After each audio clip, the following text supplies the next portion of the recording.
민수기 26장은 또 인구조사가 시작되고 있는 부분인데요. 우리가 인구조사를 따지면 한 세 번째로 볼 수 있습니다. 창세기 49장에서 한번 이루어진 것과 또 그 이후에 이제 민수기에서 지금 이루어지고 있는 두 번의 부분들이 있고요. 나중에 또 이제 신명기에서 한번 또 이루어지게 되죠. 창세기와 또 민수기와 신명기에서 이 인구조사가 좀 기록이 되어져 있는데요. 특별히 민수기의 이제 전반부에 한번 또 민수기 좀 후반부에 한번 이 계수하는 장면이 등장하고 있는 것을 마주하게 되어지는 것이죠. 인구조사에 대한 명령에 대한 기본적인 내용들은 이제 첫 시작 부분에 해당하는 1절로부터 이제 4절까지에 좀 나와 있습니다. 그러니까 언제 시작되었는가라고 하는 그 시점이 우리가 앞에 살펴봤던 연병 후에 지금 이루어지고 있다라고 하는 것이죠. 그러니까 계수 전에 일어났던 이제 마지막 죽음이 동반된 하나님의 진노가 24,000명이 죽었던 사건이었습니다. 그리고 이 죽음으로 갈렙과 여호수아를 제외하고 1차 계수에 포함되었던 사람 가운데 생존자가 모두 사망했고요.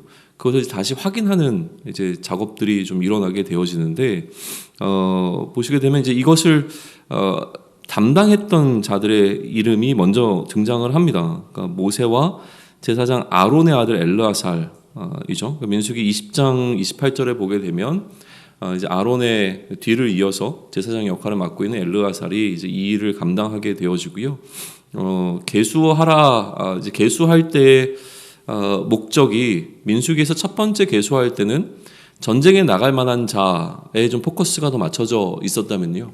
2차 이 계수에서도 마찬가지로 전쟁에 나갈 자들을 다시 한번, 왜냐면 1차 계수 때 군사로 그 사명을 받았던 자들이 다 죽었거든요. 그러니까 이제 두 번째 다시 전쟁을 앞두고 이들 가운데서 이 전쟁을 담당할 군사의 사명을 맡을 자들을 계수하게 되어지죠. 근데 단순히 이들에게 이 군사로서의 사명만 주시는 것이 아니라 이제는 가나안 입성이 목전에 앞뒀기 때문에 그들에게 가나안 땅의 분배의 목적이라고 하는 부분들도 같이 지금 포함되어서 땅의 분배의 그 이야기도 포함되어 있는 것을 우리는 좀 보게 되어집니다. 장소가 이제 1차에서는 이제 시내 광야 였다면 이제 2차는 이제 모압 평지가 좀 되어지는 것이죠. 그리고 난 다음에 이제 등장하게 되어지는 것은 각 지파별로 이제 계수한 계수의 결과들인데요. 이거를 우리가 다 일일이 살펴보는 것은 좀 무리가 좀 있을 것 같아서 지금 표로 해서 좀 나눠 드렸는데 1차 계수와 2차 계수의 숫자와 각 지파의 명단과 1차 계수와 2차 계수의 숫자 그리고 그 차이를 조금 한번 눈여겨보시면 좋을 것 같고요. 그리고 특별히 이제 레위 지파는 좀 복잡하게 나와 있는데 그 레위 지파가 어떻게 좀 구성이 되어 있는가라고 하는 것도 좀 한번 살펴보시면 좋을 것 같아서 묵상하시면서 좀 드린 표는 좀 참조하시면 좋을 것 같습니다.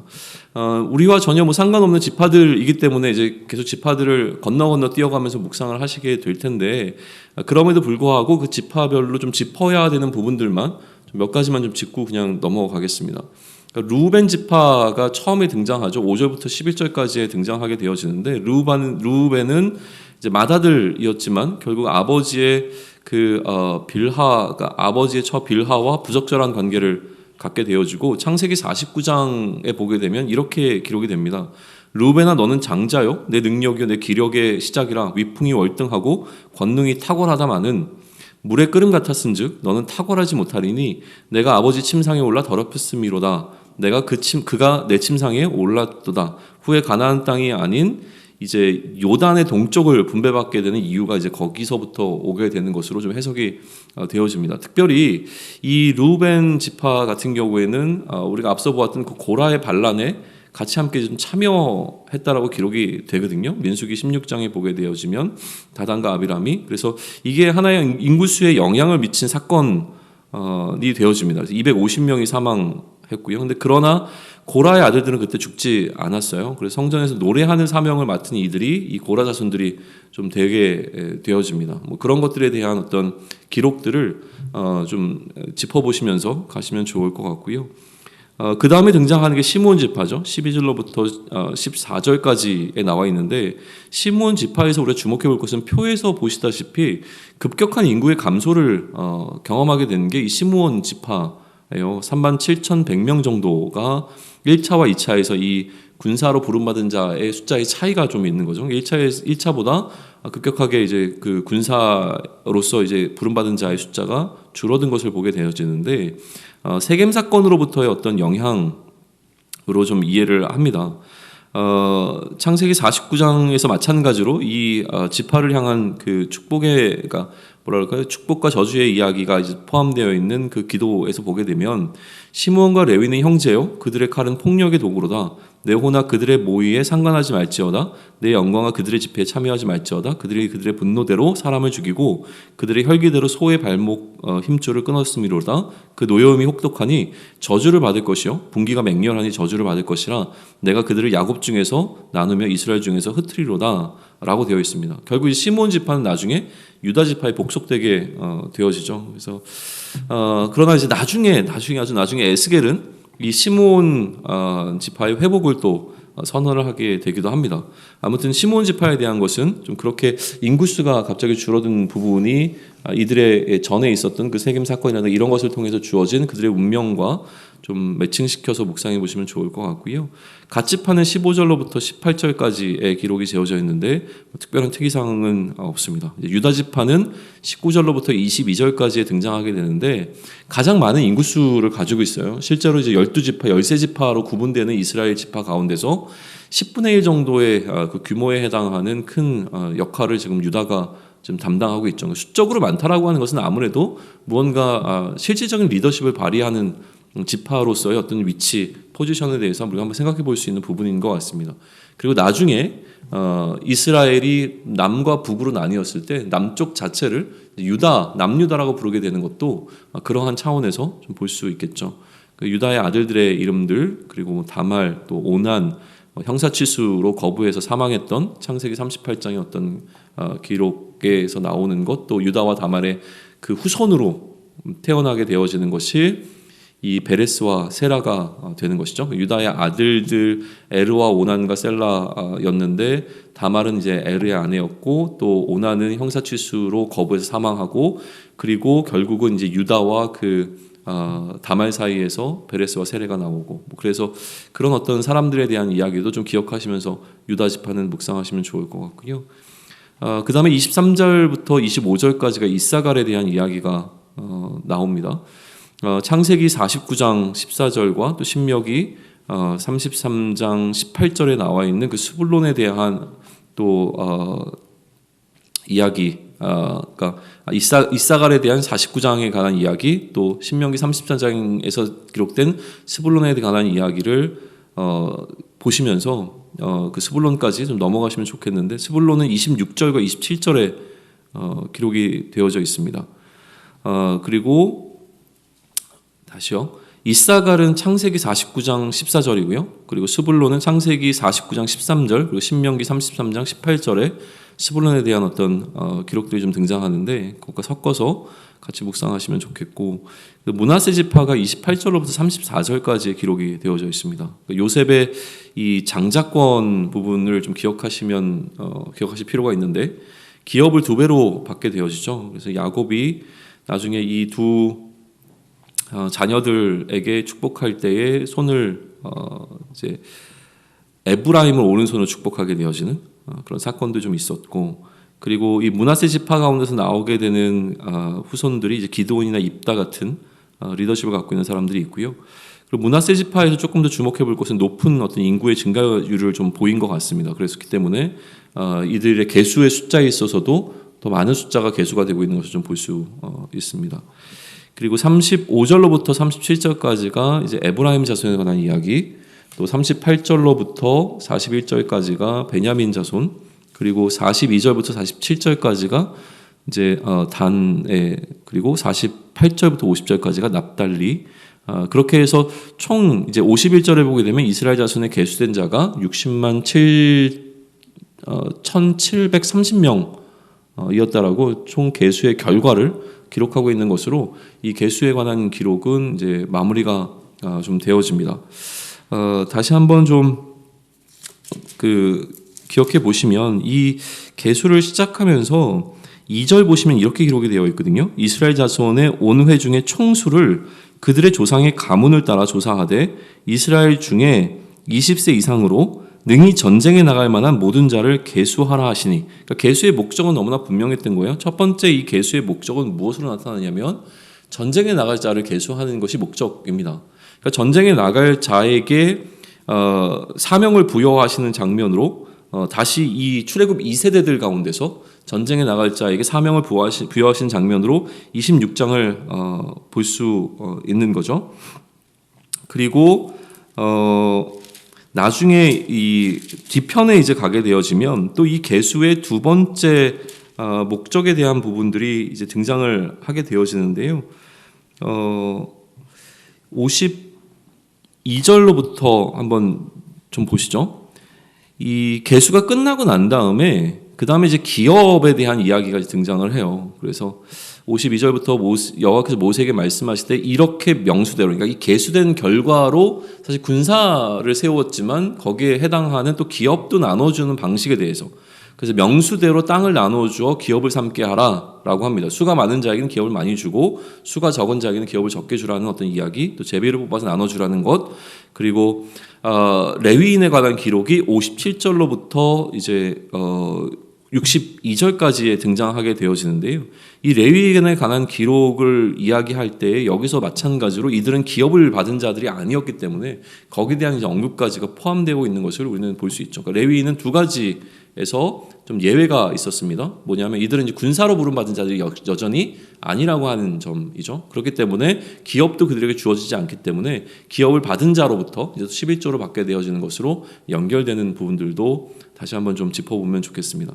자, 그러면 이제 우리는 이 계수의 장면에서 두 가지의 목적을 보게 되는 것이죠. 하나는 군사로 세우는 것과 이 군사로 세워진 지파들에게 그 숫자에 따라 기업을 이제 분배하게 되어지는 어떤 그 첫 시작점을 보게 되어지는데요. 마지막으로 한 가지가 더 기록이 되고 있습니다. 이 계수한 거에 대한 어떤 목적으로 분명하게 드러나는 건 아니지만 계수의 결과 때문에 나타나게 된 사실이 있다는 거죠. 그 계수의 결과로 나타나게 된 것은 무엇이냐면 63절부터 65절까지의 기록입니다. 이는 모세와 제사장 엘르아살이 계수한 자라. 그들이 여리고 맞은편 요단과 모압 평지에서 이스라엘 자손을 계수한 중에는 모세와 제사장 아론이 시내 광야에서 계수한 이스라엘 자손은 한 사람도 들지 못하였으니, 그렇죠? 이는 여호와께서 그들에 대하여 말씀하시기를 그들이 반드시 광야에서 죽으리라 하셨음이라. 이러므로 여분네의 아들 갈렙과 눈의 아들 여호수아 외에는 한 사람도 남지 아니하였더라라고 되어 있습니다.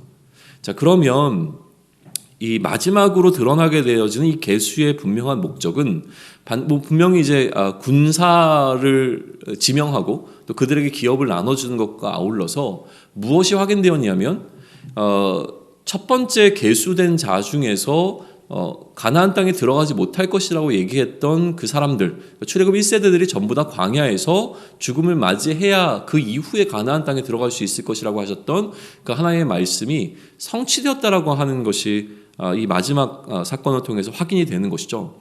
그러면 우리는 이 두 가지 측면에서 이 마지막 이야기를 확인해 볼 수 있을 것 같아요. 하나는 무엇이냐면 실제로 하나님께서 말씀하신 것이 이루어진 것이죠. 그러니까 하나님이 계획하시고 하나님께서 그들 가운데 뜻하신 바가 지금 성취되었구나라고 하는 것으로 이제 마무리를 지을 수가 있는데, 또 하나 다른 측면에서 이 기록을 보게 되어지면 이렇게 되어야지만 이들은 이제 가나안 땅에 들어갈 수가 있는 거예요. 그러니까 40년이라고 하는, 뭐 명확히 따지면 또 이게 40년은 아니지만 그러나 40년이라고 하는 기간 동안 그들이 광야에서 정탐했던 하루를 1년으로 삼아서 40년 동안 유리방황해왔던 그 이유 중에 하나는 무엇이냐면 출애굽 1세대들이 전부 다 죽음을 맞이해야만 했거든요. 그러니까 그것이 끝난 시점이라고 하는 것은 이제 앞으로 우리로 하여금 뭘 기대하게 하냐면 그 다음을 준비하게 하는 거죠. 이제는 가나안 땅에 들어갈 시점이 되었다라고 하는 것이 그 1세대들이 전부 다 죽음을 맞이하였다라고 하는 기록 가운데서 우리로 하여금 또 다른 것을 바라볼 수 있게 하는 어떤 출발점이 되어진다는 사실입니다. 그렇기에 이제 26장은 우리로 하여금 새로운 기대감을 갖게 하는 장면이 되어집니다. 새로운 세대에게 또다시 하나님께서 새로운 그들 1세대에게 주셨던 사명을 다시 한번 부여하시면서 이들의 진영을 재정비하고 군사로서 준비시키시고 이들이 나아갈 길과 이제는 명확하게 그들에게 주실 기업이라고 하는 부분을 약속으로 삼게 하시면서 이제 진군할 준비들을 해나가고 계시는 그 출애굽 2세대의 또 새로운 출발 지점을 우리는 마주하게 되는 것이죠. 마치 이스라엘 백성들이 출애굽하여서 광야로 나와서 그들의 진영을 정비하고 그리고 출발하려고 했던 것과 마찬가지. 그때 느꼈던 그 설레임과 기대감이 가득한 시간이 아마도 지금 이들의 이 시간이었을 거라고 하는 것입니다. 이러한 상황을 통해서 우리가 보게 되는 것은 무엇이냐면 사실 이것은 하나님께서 이스라엘 백성들에게 허락하신 세컨 찬스가 되는 거죠. 두 번째 기회로 보게 되어지는데 우리 인생 가운데서 사실은 이런 경우가 참 많다라고 하는 거예요. 실제로 구원받은 자에게 두 번의 기회가 있느냐라고 하는 것은 신학적으로 굉장히 중요한 이슈 가운데 하나입니다. 그러나 이것이 신학적으로 두 번의 기회가 있느냐 없느냐 이런 걸 복잡하게 따지기 이전에 그냥 우리의 개인적인 삶을 보게 되면 늘 넘어지고 쓰러지고 하나님 앞에서 연약함을 나타내지만 그러나 하나님은 여전히 우리를 향한 약속을 저버리지 아니하시고 우리를 향한 기대와 우리에게 계속 다시 일어나 하나님의 이 사명을 잘 감당할 수 있도록 하시는 그러한 은혜를 베풀어 주신다는 사실을 꼭 기억할 필요가 있습니다. 굳이 왜 하나님께서는 이스라엘인가라고 하는 부분이죠. 이스라엘이 아니어도 하나님의 뜻을 이루실 수 있었을 겁니다. 그럼에도 불구하고 그 약속하신 약속에 대한 모세의 중보를 들으시고 여전히 이스라엘을 향한 약속을 저버리지 않고 오늘 다시 이 이스라엘 백성을 그 약속처럼 다시 세워서 가나안 땅으로 이끄시는 하나님의 일하심이 오늘도 마찬가지로 우리의 중보자 되시는 그리스도의 그 사역으로 말미암아 우리에게 또다시 기회가 주어지고 오늘을 살아갈 수 있는 우리가 여기서 하나님의 손 바깥에 포기되어지지 아니하고 다시 한번 오늘이 우리에게는 새로운 사명의 날로 부여가 됐다라고 하는 겁니다. 오늘 우리가 눈 뜨고 오늘 하루를 호흡하면서 하나님께서 우리에게 허락하신 것은 무엇이냐면 이 하루를 하나님의 사명자로 살아내라고 하시는 하나님의 기회인 것이죠. 그런 의미로 우리에게 주어진 이 선물 같은 두 번째 기회를 우리가 잘 감당해낼 수 있으면 좋겠습니다. 첫 번째 사명에서 실패를 했다고 하더라도 두 번째 사명은 첫 번째와 달랐으면 좋겠습니다. 우리가 어제 실패했다고 하더라도 오늘은 어제와 달랐으면 좋겠습니다. 왜냐하면 늘 우리를 응원하시고 우리를 향한 그 중보자가 되어지는 그리스도가 우리와 함께 계실 것이고요. 여전히 우리를 향한 이 약속은 유효하기 때문입니다. 그러나 문제는 이것이 언제까지 유효하지 않다라고 하는 겁니다. 결국은 끝이 오겠죠. 결국은 끝나는 그 지점이 오기 전에 우리가 계속 하나님을 향한 우리의 이 사명의 길 가운데서 잘못된 부분이 있다면 새롭게 하는 과정들을 통하여 우리에게 맡겨진 이 사명을 잘 끝까지 감당할 수 있으면 좋겠고요. 오늘을 시작하면서 다시 한번 하나님의 사명을 맡은 자로서 하나님께서 여전히 우리에게 기회를 주셨음에 대한 감사와 또 이 사명을 감당하는 자의 설레임으로 오늘이 시작될 수 있기를 소망합니다. 아멘.